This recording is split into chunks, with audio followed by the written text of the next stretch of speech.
The Book of Genesis, chapter 22.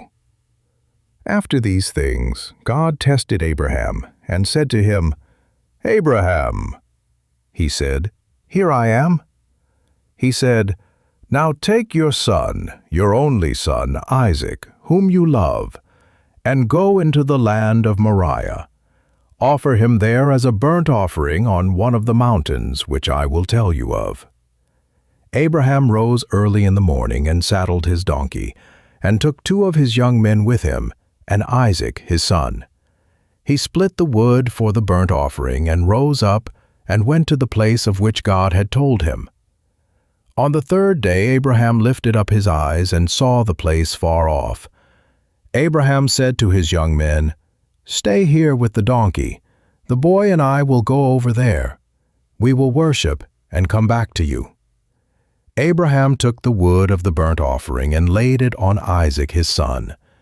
He took in his hand the fire and the knife. They both went together. Isaac spoke to Abraham his father and said, "My father." He said, "Here I am, my son." He said, "Here is the fire and the wood, but where is the lamb for a burnt offering?" Abraham said, "God will provide himself the lamb for a burnt offering, my son." So they both went together. They came to the place which God had told him of.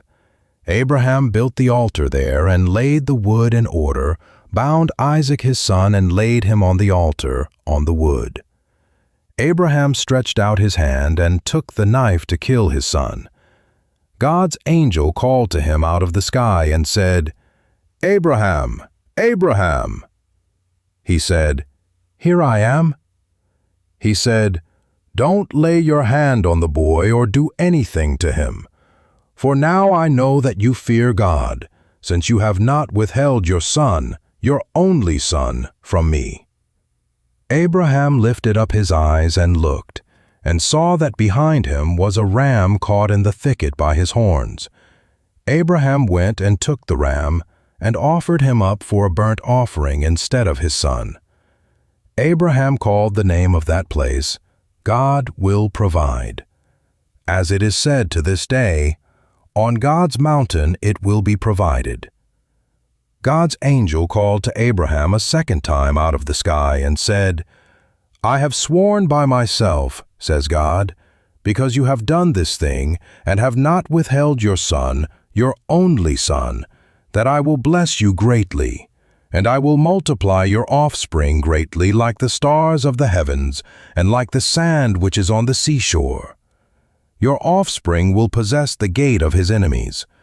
All the nations of the earth will be blessed by your offspring, because you have obeyed my voice." So Abraham returned to his young men, and they rose up and went together to Beersheba. Abraham lived at Beersheba. After these things Abraham was told, "Behold, Milcah, she also has borne children to your brother Nahor, Uz his firstborn, Buz his brother, Kemuel the father of Aram, Chesed, Hazo, Pildash, Jidlaph, and Bethuel." Bethuel became the father of Rebekah. These 8 Milcah bore to Nahor, Abraham's brother.